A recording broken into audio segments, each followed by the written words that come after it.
It's that time of year. Happy Pride. We've been taught that silence would save us, but it won't. I can't live my life straight because you're straight. I can't. I just gotta live my life for me and do it for me because this is my life. I've done my hair down, I've worn the dresses, I've done things that aren't natural to me to please other people. You need to just stop. Like, can you just not step on our gowns? You need to calm down.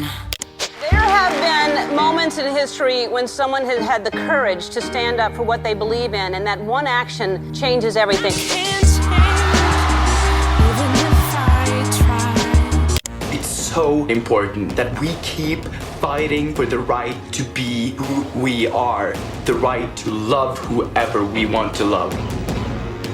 Like all civil rights movements that have gone before, we're not going to give up. Welcome to the Confident Communications Podcast, helping communicators find the right response at the right time and deliver it in the right place. All during the month of June, there will be parades and events and rainbows, lots of rainbows, as the LGBTQ plus community and their allies put pride on full display. But what about putting pride on full display in your company? My guest, Anthony Hayes, is returning to the podcast to discuss how to create genuine and impactful communications about Pride Month and celebrating the LGBTQ plus community all year long. Take a listen. Anthony, welcome back to the podcast. I'm thrilled to speak with you again. So happy to be back with you. And I said on the last time that you were on the podcast, you were back on the podcast in January, right around the time of the inauguration. And we were discussing what executives should know about speaking out on politics and social issues. That was episode 116. But in that conversation with you, we talked about minority groups. And of course, it immediately, I don't even know if I asked you on the podcast or offline, I said, I have to have you come back in June to discuss Pride Month, because in my career, I mean, at my age, it's not a category that I've had any company talk about or ask advice on how to communicate. And so sadly, I still think it's like a new idea. So I wanted to bring you on and talk about why it shouldn't be a new idea, but it should be an idea for the future and be here for good. It should always be there. So welcome. Well, I'm happy to be here, and happy Pride to you. Well, and Anthony, happy Pride to you as well. I'll start right there. Is that the official greeting? Happy Pride? Happy Pride is exactly how you should, if you know, really, I think everyone should, during Pride Month, wish each other happy Pride, because it really demonstrates, that you understand that this month is a month about celebrating, a very difficult fight for equality in this country. And I think it gives you an opportunity to just sort of demonstrate that you're aware that every single June, if you see your favorite product with a rainbow in their logo, whether that's Tide or whether that's AT&T or, your local bakery, you understand what that means. You understand that people are both celebrating and reflecting and looking forward in terms of actual equality under the law. Anthony, as a gay man, when you see a brand or an icon that has now rainbow graphics in the month of June, what does that say to you? What are you thinking when you see that? Well, one, it's a sign of a lot of hard work. Number one. And I think that, my brothers and sisters in sort of the fight for equality, for LGBTQ plus equality in the United States and around the world have fought long and hard for representation. And so on some level, it's welcoming, it's wonderful, it's, decades of a lot of work. But I think sort of as we have progressed, when the Supreme Court of the United States ruled that, marriage equality, gays can be married in the United States legally and have the same rights and protections as their straight counterparts. When we have these major landmarks of repealing Don't Ask, Don't Tell, so that gay members of the military can serve openly and be out, which, by the way, this year is the 10-year anniversary of the repeal of Don't Ask, Don't Tell. You remember what we were fighting for and why we wanted that visibility. But the reality is, those brands need to understand that the fight is not over. And I think that that's one of the real challenges is all of the visibility doesn't equal equality under the law or at work. Okay. As suspected, there's a lot more there. So we've come a long way, but there's a lot more work to be done. Agree? 100%. And I think there's always going to be both on a city, state, and federal level, because I think that a lot of times we think, oh, well, gays can get married and there's Will and Grace and Ellen. And, you sort of have all of these really confident people. Even in sports, you're seeing more and more sports people come out. That visibility doesn't equal equality for them. Very, very good point. Very good point. So this episode, I wanted to help spread that message of pride and love and help communicators and business leaders understand, one, the importance of communicating it, but I especially wanted to speak to what I think is such a large amount of people out there who have never done it. They've never noted it in their professional communications at all. But they know they need to. So a lot of work has been done in the past year as it relates to Black Lives Matter. Certainly. The comfort level. And this is just from my neck of the woods. I feel people are more comfortable with it. It's more accepting, but I think we have a long way to go with pride. And big brands, you see them all over social media right now. We see rainbow icons everywhere. But would you agree that there's still a lot of work to be done just from mid-sized, small-sized businesses, that they should be acknowledging it as well? Oh, sure. And I think a lot of times you see, I mentioned earlier, your local bakery, the reality is if you're in sort of a small town or a medium-sized town, I think you do see some businesses who may put up things in their business saying Happy Pride, or, we love our LGBTQ plus customers, just so that part of what the rainbow signifies is that you're welcome here. And so as a gay man, I moved to New York City in 1998. I'm in my 40s, at 45, and came of age when you would travel as a member of the LGBTQ plus community, you would look for the rainbow because then you knew you were safe. So the rainbow, I think everybody sort of views it as just celebration, but it was a real sign of significance. Yeah. Oh. And so for these businesses, especially if you're in a small or medium-sized town, and again, I grew up in Oklahoma, which is very conservative, needless to say. And, in the 90s when I came of age, it wasn't as open or visible as it is today. And so those things, even if it's just sort of in a smaller place, putting up a sign or saying our LGBTQ plus customers are welcome, or saying everyone's welcome, all are welcome, those messages, it's a sign that you're safe.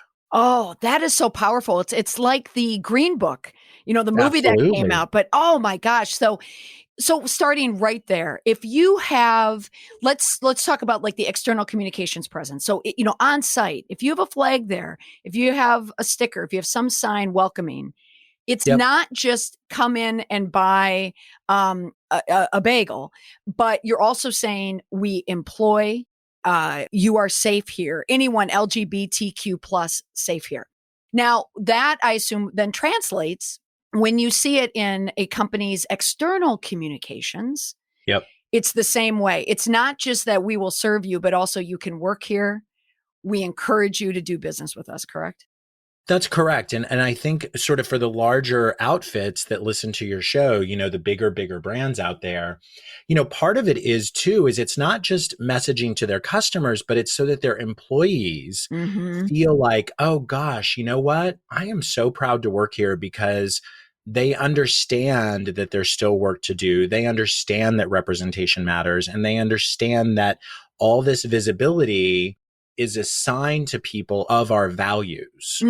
Yeah, you in our first interview, when you in our first discussion, you set that in my head, and I have never forgotten that. It's not your external communication, certainly are for your external stakeholders, but just as important inside your doors, your employees, and not just your employees, their families, their friends, that everyone is welcome.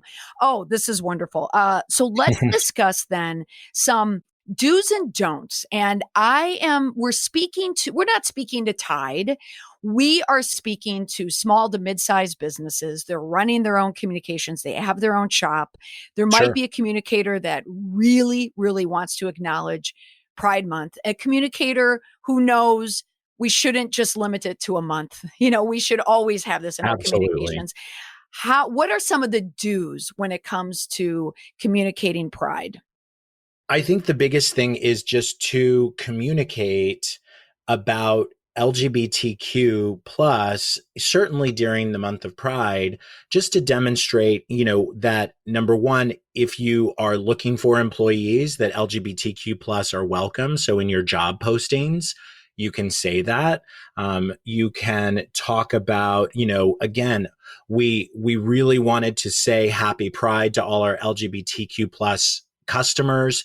It doesn't have to get into the weeds about, the fight that is existing on the state level. We work with this great woman, Emily Tish Sussman, on her podcast, Your Political Playlist, which lifts up women who are, at the center of policy. And she interviewed the GLAAD CEO, Sarah Kate Ellis, who was really saying, the LGBTQ plus community, there's an extraordinary backlash at the state level. And there are over 2 anti-LGBTQ bills that are coming forward in about 30 states, largely targeting the trans community. So you don't have to get into that when you're a small, mid-sized business running your own communication. But what you can do is say that, hey, listen, LGBTQ plus employees and customers are welcome here, and we're not afraid to talk about that. So on the one hand, I think if you can go deep and you can go into the weeds, if you have a business that wants to feature a local Pride festival, you want to write about politicians and sponsors and other allies of the community who, and you want to show that type of support, you can certainly do that, especially if that is the type of business you have. But at the baseline level for a company is June 1st. And do you not just do it on June 1st? Like, you want to do it more than one day? Yeah, I mean, I would always recommend, a cadence during the month. You can decide based on sort of your communication cadence already on your social channels in particular, but you could do, something every week, and it could just be a fact about sort of LGBTQ history, or, who was the first soldier wounded in the Iraq and Afghanistan war, happened to be an LGBTQ member of the military. You could find different ways to communicate just facts about the LGBTQ plus community that, people just may not know. Okay. Well, okay. All right. So now let's talk about the actual writing itself. Talk to me about the terminology. Yeah, listen, as a member of the community, I am the first one to sort of acknowledge that it is a challenging, and I think what I always tried, because you have to remember, I was also, when I worked for the Human Rights Campaign, which is the nation's largest LGBTQ advocacy organization based in Washington, D.C., I was going to elected officials meetings who, would call gay people an abomination. So I have a very different lens when there's someone who's sort of being or wanting to be an ally and they are a little bit awkward. Right. I respect that. And I think as long as in my big encouragement to really anybody who's listening in these small and medium-sized businesses, just to sort of, I believe truly, maybe I'm just wrong, but gone are the days where you're like, I don't know any gay people. I just don't think that's true anymore. I think because everybody has gratefully started coming out more and more. And if you don't, in fact, know any gay people, you should reach out to your local LGBTQ organization so that you can get some guidance, or you can sort of reach out, right? There's the LGBTQ Chamber of Commerce, which would welcome any business reaching out saying, listen, we really want to prioritize this and haven't in the past and want to do it authentically. One great example is one of our clients, New York City Football Club, which is a Major League Soccer team. They partnered with Athlete Ally, which focuses on raising up LGBTQ plus equality in sports, right? Right. So they know they're a sports team. they know they don't know this, but they wanted to partner with people who could help them enter into this authentically based on what they do for a business. I appreciate that you're using the word authentically, right? Like that's raw to me. So, you had mentioned it right when I had asked about the terminology that people can be awkward. Here's an awkward question. LGBTQ, lesbian, gay, bisexual, transgender, queer, correct? And then you said plus. I tend to sort of stay in that space because I think there are a lot of intersectionalities that exist. Okay. Whether that's gender nonconforming, whether that is, non-binary. I think there's lots of things that you can sort of include, and I think demonstrate that you're open to anyone, however they, however they present themselves, however they come into the universe, they're welcome either as an employee or a customer. So when you are writing, speaking, posting, you don't want to use the word gay or homosexual. It should always be LGBTQ.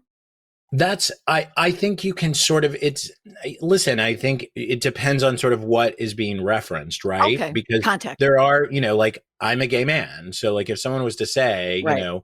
and for gay men, they blah, blah, blah, blah, blah, I don't know what that would be, but it wouldn't be offensive. But I think the goal is to just demonstrate a real understanding, again, those intersectionalities that exist, in the LGBTQ plus community. Okay, good. So now, should there be any other communications? Well, let me just answer that. Of course, there should be other communications outside of the month of June. So what could a company, of course, they're communicating their support and allyship in June, but what could they do in the middle of October, for example?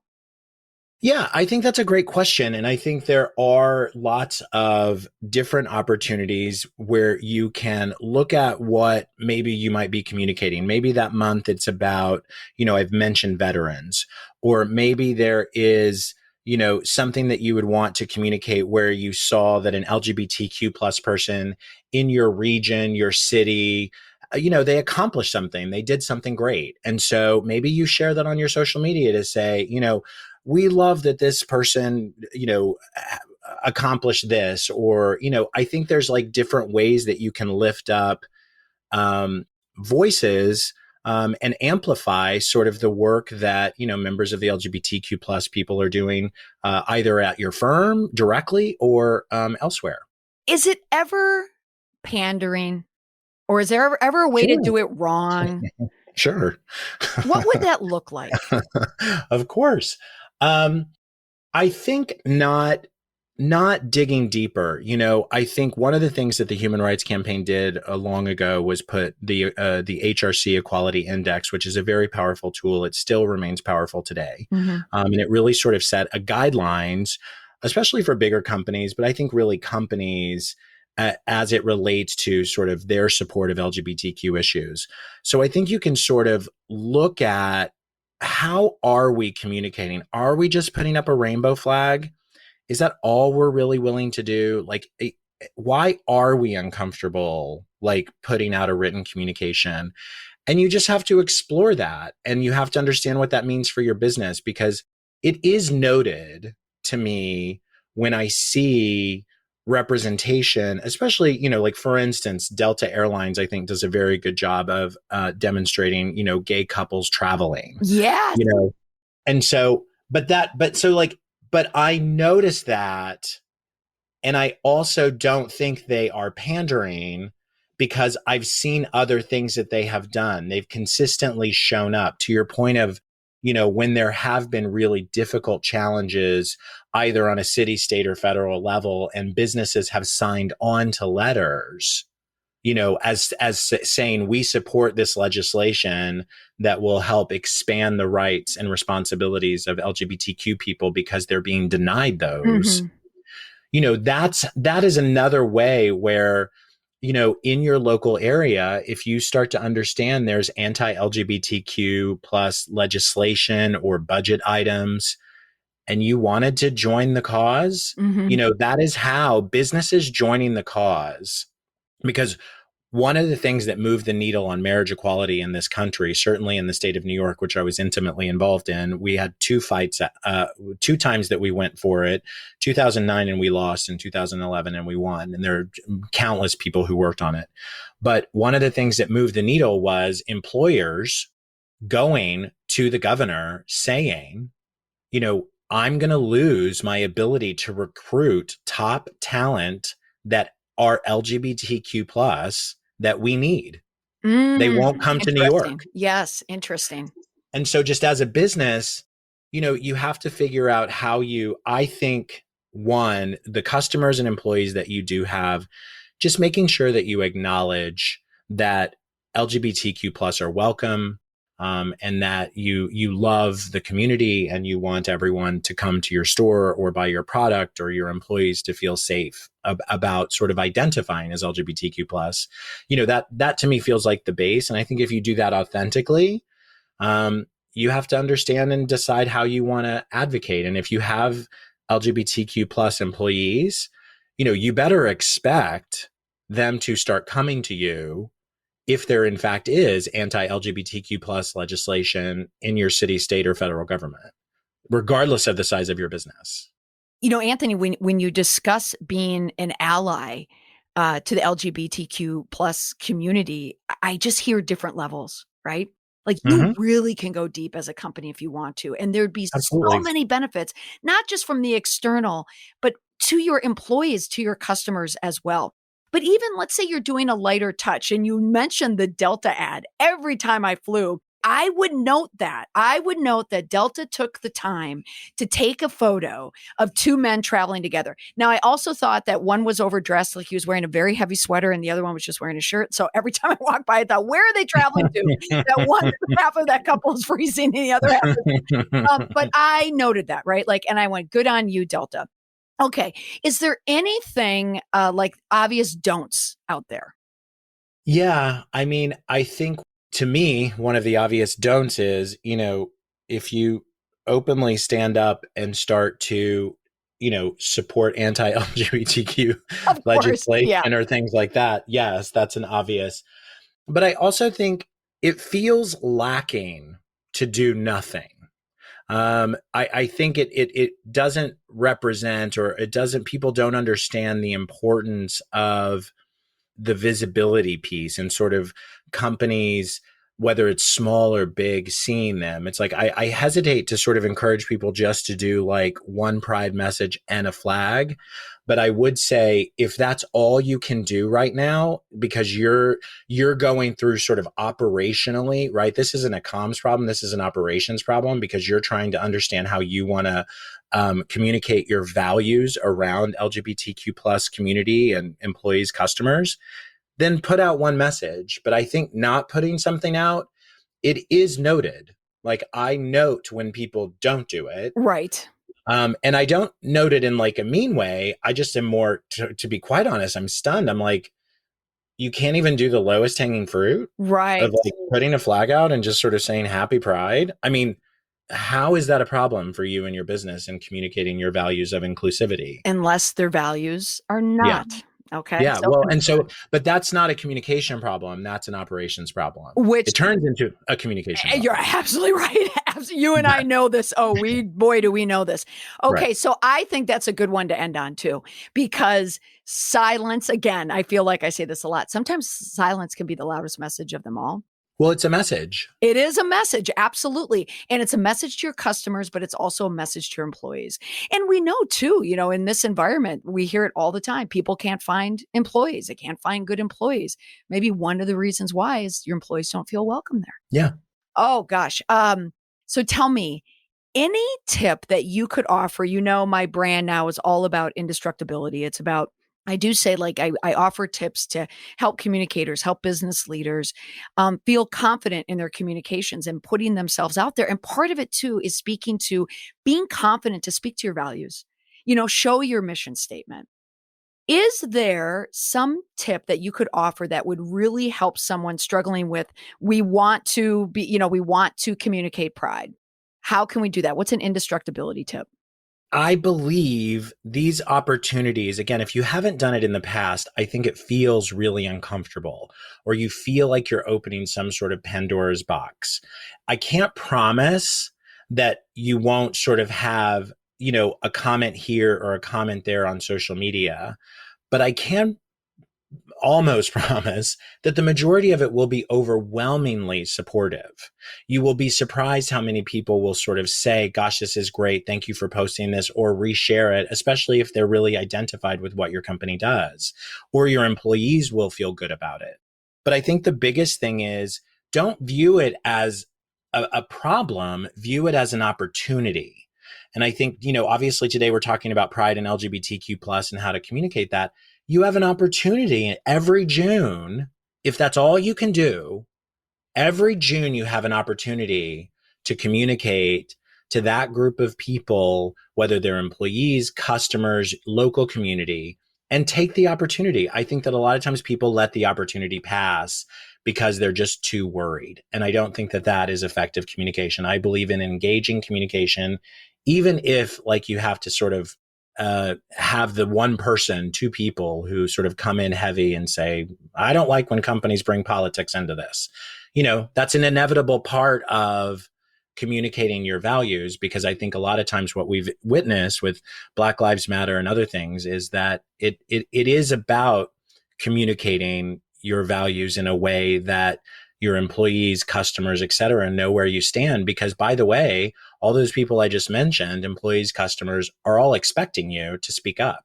Anthony, that's it. That is the indestructible tip, is if you don't do it, people are going to note it. And if you do it, you're going to speak to so many more people than you ever expected.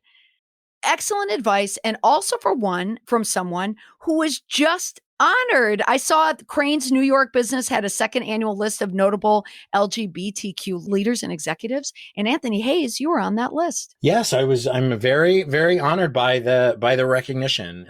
We love Cranes and do work with them all the time. And so it was nice of them to include me on the list. There's a lot of great people on that list. Well, and there was a lot of great information that you shared on this podcast. Of course, I could talk to you about this topic for hours, but thank you for sharing your insight. And you helped me too. You educated me. We're always learning about these things, and absolutely. And trying to, June is that interesting month, right? To me, it's like the month, how do we help people oppressed? How do we help minorities? How do we give everyone a voice? And June just seems like the month to do it, but we can't just do it in 1 month. And you have been so poignant in your words on how to encourage businesses to do that. Thank you, Anthony. Oh, thank you. Again, it's an opportunity. It's an opportunity. It's a very good opportunity to do so much good. Anthony, happy Pride. Thanks. You have a great Pride too. Happy Pride to you. My thanks to guest Anthony Hayes for discussing how to do Pride Month and mean it. For more information about Anthony, you can find him at thehayesinitiative.com. You can also find him on Twitter, his company at Hayes Initiative, or Anthony. He's at Anthony J. Hayes. That's all for this week on the podcast. I'll see you back here, same time next week. Bye for now.